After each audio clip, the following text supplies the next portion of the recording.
오늘은 회개하지 말라 시리즈 세 번째 시간입니다.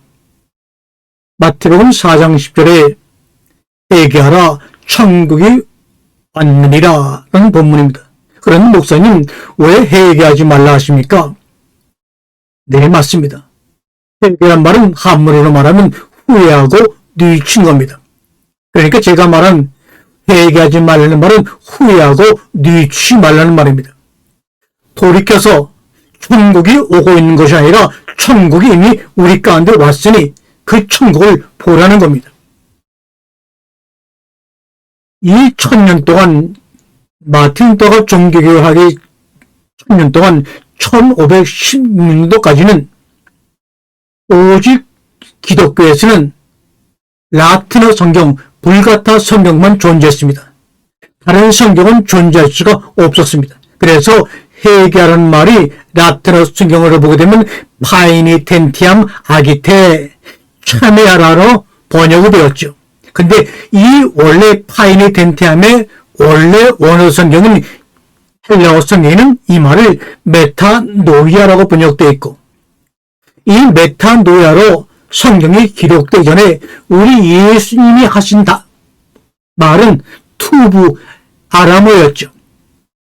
투부, 메타노이아, 파이니텐티암 아기테, 이 세 개의 단어의 연관성으로 인해 1517년 드디어 마틴 루터가 마태복음 4장 17절이 잘못된 번역임을 깨닫고 에라스무스의 헬라어 성경이 출간된 1516년경에 이 성경을 보고, 내가 그동안에 가르쳤고 내가 그동안에 마음에 갈등을 가졌던 파이니텐티암 아기테, 참회하라는 말은 잘못된 말이었구나 라는 것을 깨닫고 95구절 1항에서 마태복음 4장 10절 회개하라 천국이 왔다고 하는 말은 참회하라는 말이 아닙니다. 두 번째, 이 회개하라 천국이 왔다는 말은 신부 앞에서 미치고 고해성사라는 말이 아닙니다. 이렇게 1항 2항을 성당 벽보에 붙여놓은 것이 바로 종교개혁의 불씨가 되었던 것입니다. 그러니까 파이니텐티암 아기테와 메타노이아 사이에 잘못된 번역을 바로 잡음으로 말미암아 종교개혁이 시작됐다는 사실을 여러분 아시는 줄. 율법의 마침이 되는 세례 요한은 요단강 계곡으로 밀려드는 유대인들을 향하여 회개하라 천국이 가까이 왔다고 외쳤습니다. 예수님도 또한 자신의 사명을 깨닫고 공생애를 시작하고 하신 첫 번째 말씀이 회개하라 천국이 왔다였습니다. 여러분, 천국이 가까이 왔다고 하는 번역은 잘못된 번역입니다. 천국이 왔다 엔기겐 현재 완료입니다. 그런데 왜 우리 예수님은 공생애를 시작하시면서 어떤 이런 망구도 말씀하지 않으시고 천국이 임했는데, 그러니 회개하라고 하신 이 말씀이 저희는 과연 무엇일까요? 그러나 산상수훈 등 예수의 가르침을 나누기 이전에 이미 주님은 하나님의 나라가 예수님과 함께 임했다는 뜻 아닌가요? 이미 임한 그 하나님의 나라를 너희가 경험하고 누리고 선물로 받아들이라 이 말입니다. 그 당시 수많은 민중들의 고통스럽고 저주스러운 삶 앞에서 우리 예수님이 우리가 알고 있는 것처럼 너희의 삶을 후회하고 뉘치고 개선하여 바로 잡으라고 하시는 의미로 과연 오늘의 마태복음 4장 17절과 마가복음 1장 15절의 본문을 말씀하셨을까요? 만약 정말 백의 하나로 그랬다면 과연 예수는 하나님이실 수가 있을까요? 예수님 당시에 사람들의 그 당시 판에 있던 사람들의 수명은 35세에서 길어야 40이었습니다. 그러므로 예수님 당시의 사람들의 생각 속에 늙어서 죽는 것은 기적입니다. 고난 가운데, 질병 가운데 하루하루 살다가 그냥 30대 정도 되면 다 죽어가는 것이 그 당시의 판례였어요. 우리처럼 평균 수명, 자연사 이런 거 그들은 생각할 조차도 없었습니다. 평균 수명이 뭔지도 모를 정도로 고통과 고난과 질병과 기근 속에서 극박하게 하루하루 살아가던 나비나 매미 같은 존재들이었어요. 나비가 여러분 얼마나 사는지 아십니까? 길어야 열에서 20을 삽니다. 매미는 한 달 정도 생존합니다. 그 예수님 당시의 사람들은 나비나 매미 같은 존재들이었어요. 그렇게 정말 나비는 가을이 뭔지 몰라요. 매미는 한 달 정도 살기 때문에 겨울이 뭔지도 몰라요. 하나님이 창조한 사계절, 봄의 아름다움, 여름의 아름다움, 가을의 풍성함, 겨울의 그 눈과 같은 신비들을 당연히 누려야 되는데 누리지 못하는 것이 나비와 매미들의 삶이에요. 그 당시 팔레스타인 사람들, 갈릴리 해변가에 살던 사람들이 그런 삶이었어요. 그런 사람들에게 육신의 몸을 입고 오신 예수님이 과연 이놈들아, 너희들이부터 살아온 삶을 후회하고 뉘우치고 개선해서 너희가 도덕적으로 올바르게 살려면 천국이 올 때 너희들이 천국에 갈 수 있을 것이야, 이렇게 말했을까요? 왜 우리는 생각을 좀 하지 않을까요? 그저 교리에 붙잡혀서, 종교 질서에 붙잡혀서, 정말 그런 신부나 어떤 그런 종교 지도자들의 설교에 붙잡혀갖고 거기서 벗어날 줄 몰라요. 자기 생각이 없어요. 1517년 종교개혁을 촉발한 그 단서가 바로 잘못된 번역을 바로 잡은 데서 시작이 된 것입니다. 종교개혁의 불씨가 된 것이 무엇인지 500년이 지난 지금 우리가 곰곰이 생각해보면 정말로 하나님의 은혜입니다. 그 중에 가장 흔한 이야기는 마틴 루터가 어거스틴 수도사 시절 겪었던 감정적 영적 고통에 보통 초점을 맞춥니다. 중세 카톨릭에 주입된 은총과 참회 제도는 루터를 비롯한 수많은 신자들에게 끊임없는 불확실성을 안겨줬습니다.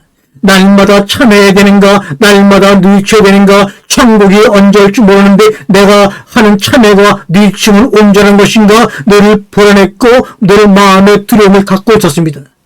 그 마음의 두려움과 불안을 이용해서 종교 체제를 굳건히 이어나가려고 했던 그 당시 종교의 그런 짝꿍들, 그러나 그런 가운데서도 자기들의 감정적 고통만으로 그 당시 교회의 가르침이 틀렸다는 것을 이야기할 수가 없었습니다. 감정적 고통만으로 교회의 가르침이 틀렸다는 것을 의미한다고 말할 수는 없었습니다. 그런데 다행히 1517년 종교개혁은 감정의 흐름이 아니었어요. 오히려 루터의 고통은 그를 자기 자신에서 벗어나 성경 말씀으로 이끌었습니다. 무언가 잘못된 것이 아닌가 하는 성경을 파고들게 만들었습니다. 루터는 그리스도와 사도들 그리고 손자들의 말씀에서 교회가 강요하고 있는 두려움과 불확실성이 어디에도 존재하지 않는다는 것을 드디어 발견했습니다. 그러한 고통이 존재하지 않았을 뿐만이 아니라 루터는 교회가 가르치는 회개 신학을 뒷받침하기 위해 노골적으로 성경 번역이 왜곡되어 있음을 발견했습니다. 맞습니다. 파인이 텐트한 아기테라는 켈메아라는 이 번역이 잘못된 번역임을 에라스무스의 헬라어 성경을 보고 드디어 깨닫게 되었던 것입니다. 그래서 종교개혁의 가장 유명한 전환점도 전환점은 아마도 1517년 비텐베르크 성교회 문에 95개조의 반박문이 게시됨으로 시작이 되었습니다. 반박문은 첫 번째 1항의 마태복음 4장 17절로 시작이 됩니다. 그때부터 예수께서 전파하기 시작하시어 이르시되 회개하라 천국이 가까이 왔느니라 하시니라. 그러면서 이 회개하라는 말은 회개하라는 말이 아닙니다라고 비텐베르크 성교회 문에 붙인 95개조 중에서 1항에 그렇게 쓰면서 그것을 계속해서 이어나간 것이 종교개혁의 시발점이에요. 루터는 교회 당국에 거의 1000년이 넘는 동안 마음과 생각을 바꾸고 돌이켜보라는 그런 그 메탄노의 그 뜻을 파이니텐티아누 아기테라고 하는 참회하라는 말로 잘못 번역되었다는 것을 깨닫게 되죠. Change mind, change heart, 변화된 마음을 참회하다, new penance로 잘못 번역되었다는 것을 성령의 감동으로 깨닫게 됩니다. 이 참회하다, 뉘치다, 우리나라 말로 회개한다고 하는 이 new penance라는 말은 어떤 뜻입니까? 잘못을 저지른 것에 대해 뉘치고 속죄하기 위해 수치를 훈육하거나 고행하는 행위를 의미합니다. 이는 우리가 죄를 속죄하고 잘못을 바로잡기 위한 신앙적 행위로 이해하기도 하며 속죄하는 행위나 고행을 따는 더 넓은 의미로 사용되었던 것입니다.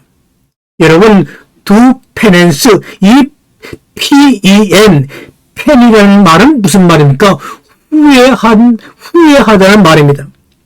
그래서 우리가 회개하다는 말이 영어 성경을 보게 되면 repent, 그 repent에서 P-E-N이 말이 뭡니까? 회개한다는 말입니다.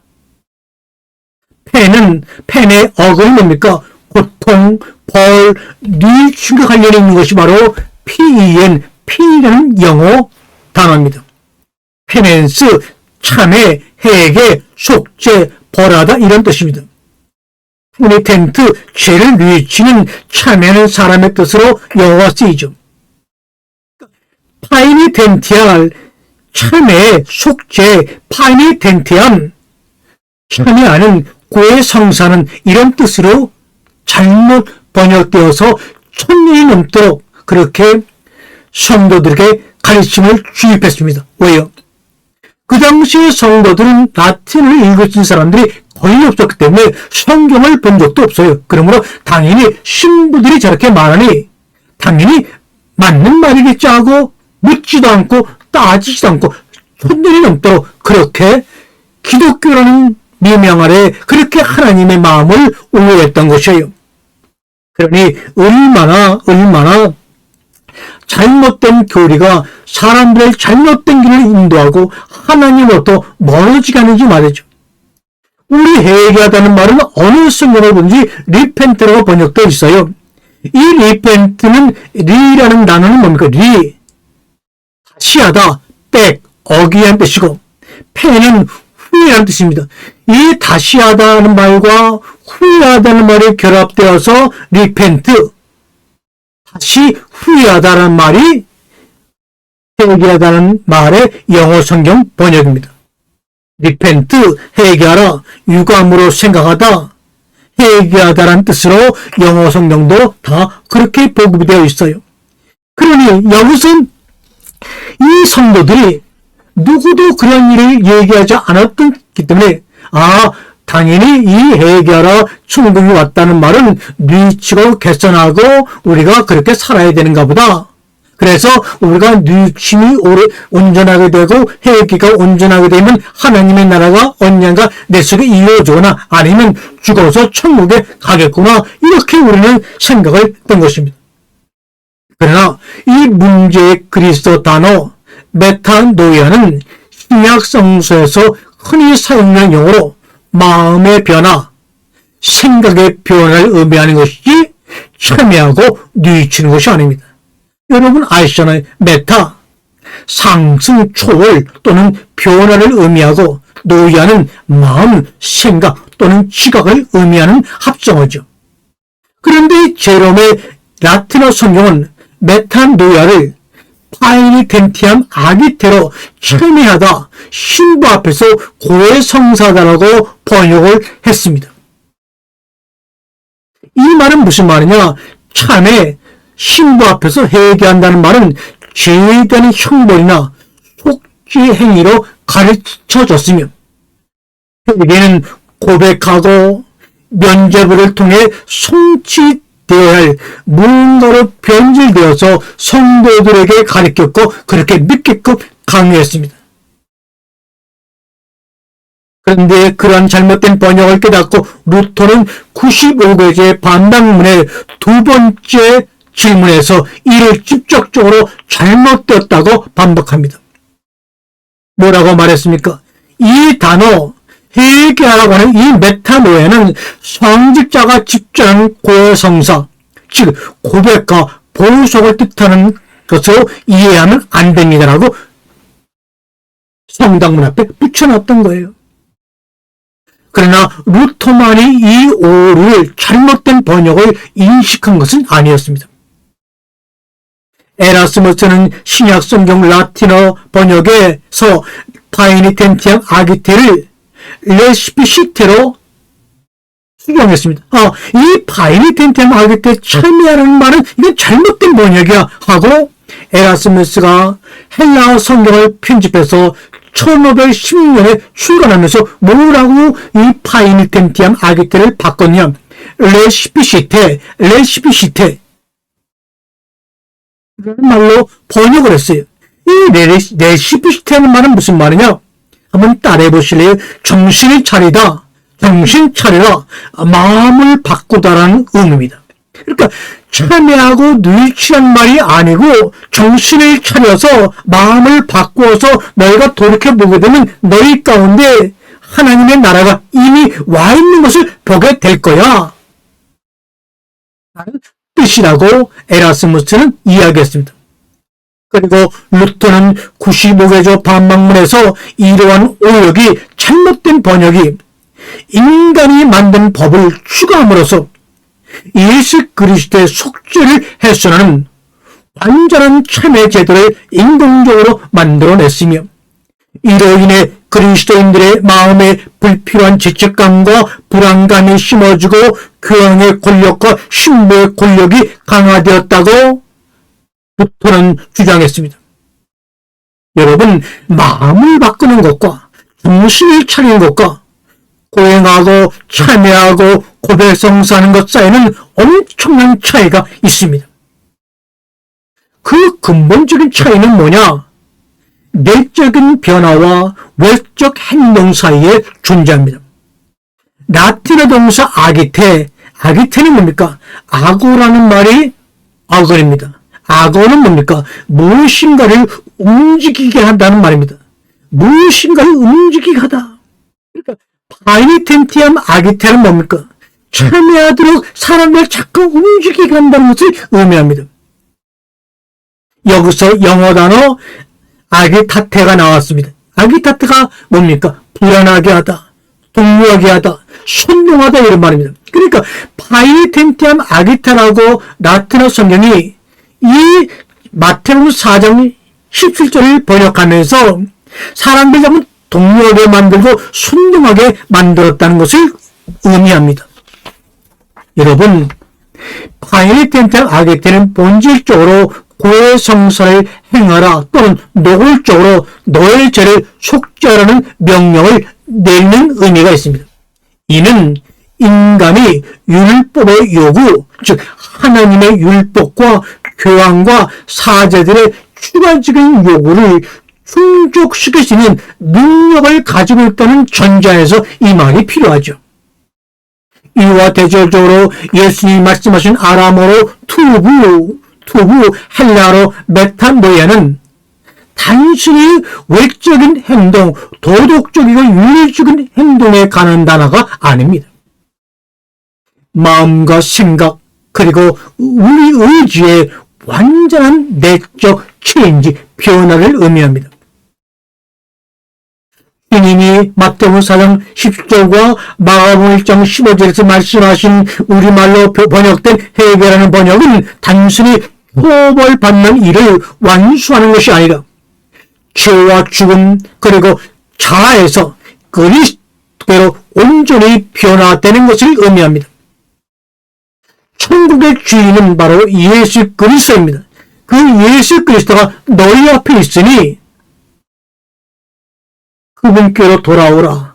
그분 안으로 오라.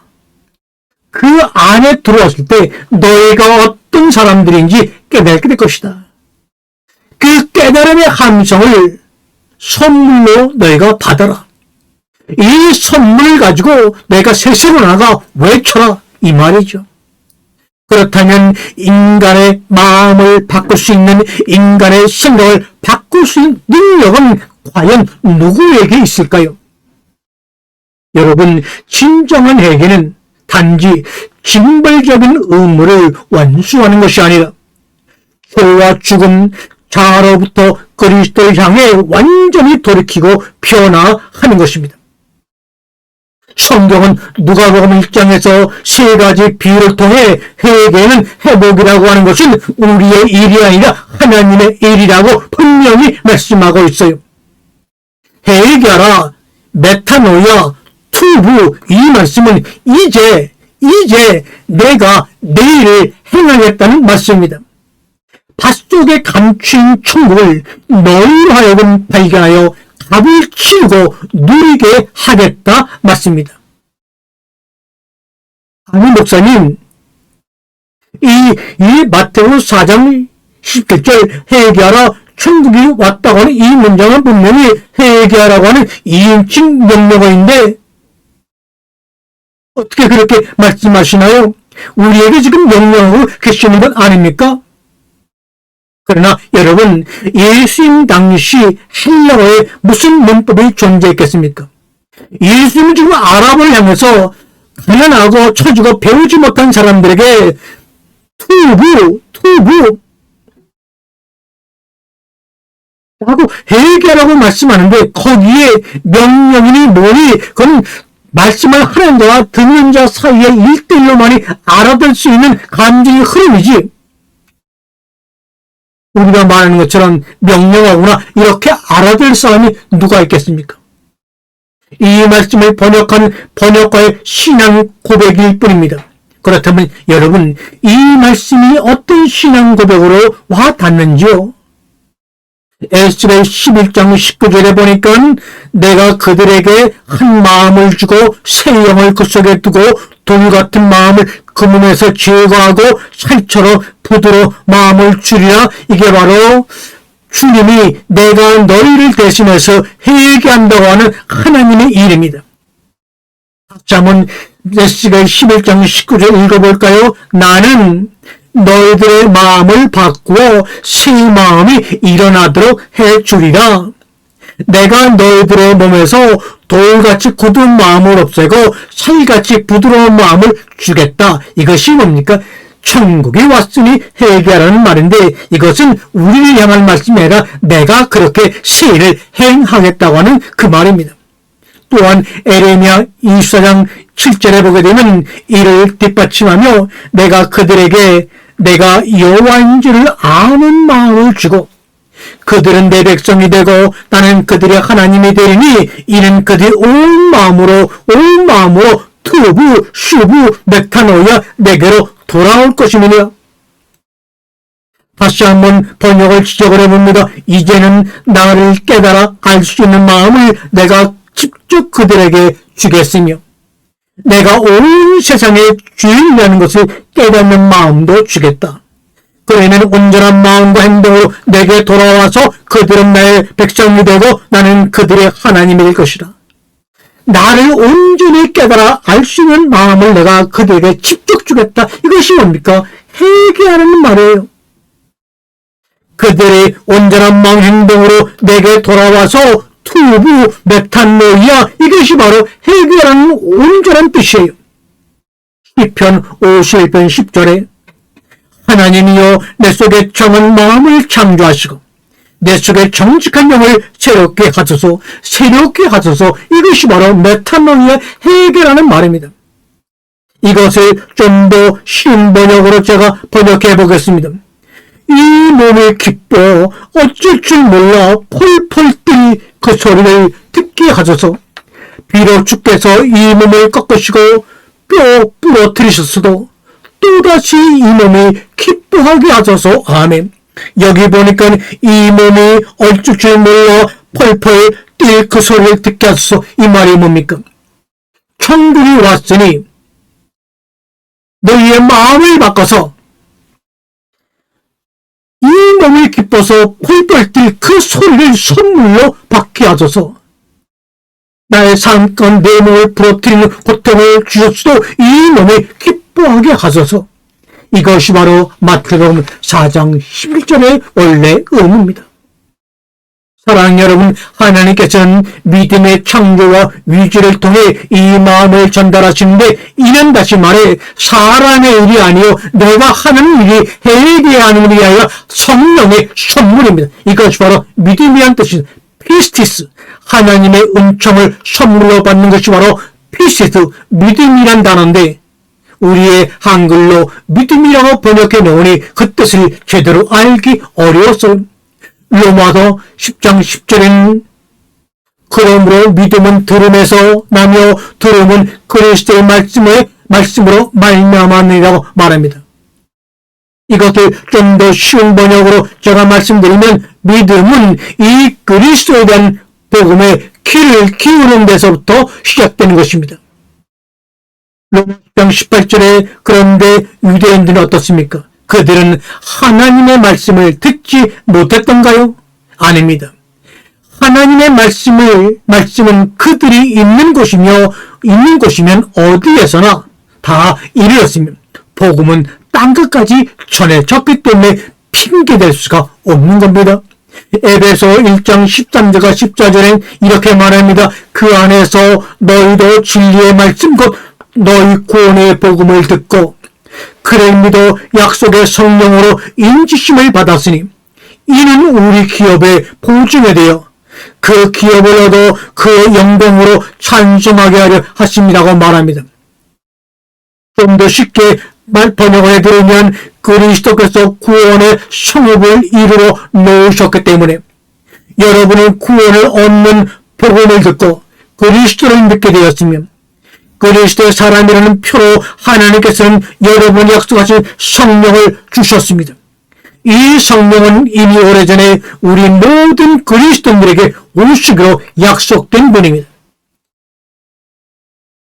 우리 속에 성령께서 임재하시는 것은 하나님께서 우리에게 약속한 모든 것을 실제로 주신다는 보증입니다.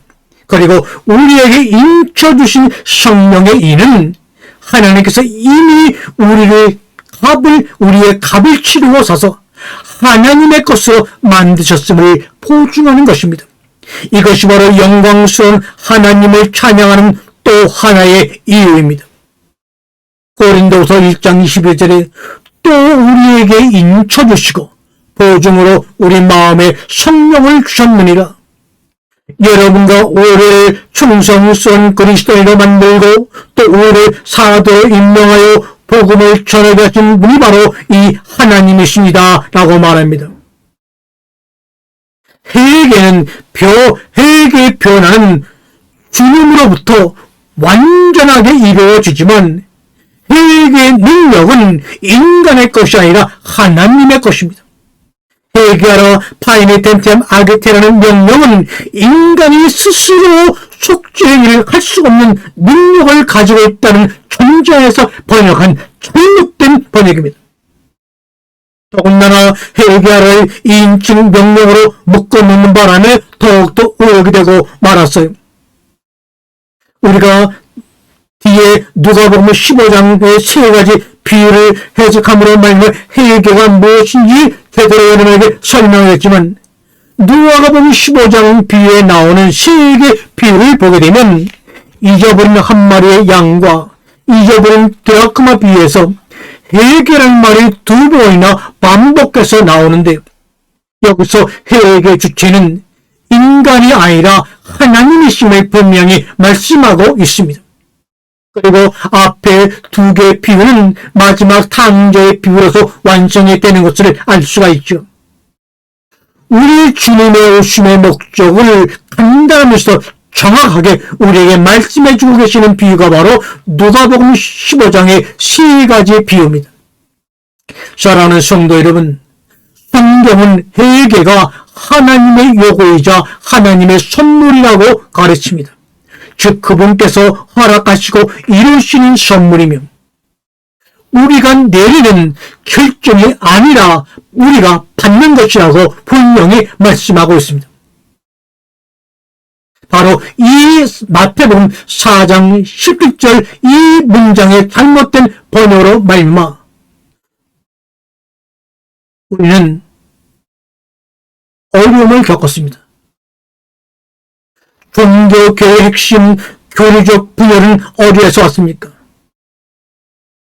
종교개혁이 진행되면서 회개에 대한 마태복음 4장 11절에 대한 이러한 잘못된 해석이 로마 카톨릭 교회라고 불리게 되는 교회 내부에 더 심각한 신학적 오류를 지적한다는 것이 분명해졌습니다.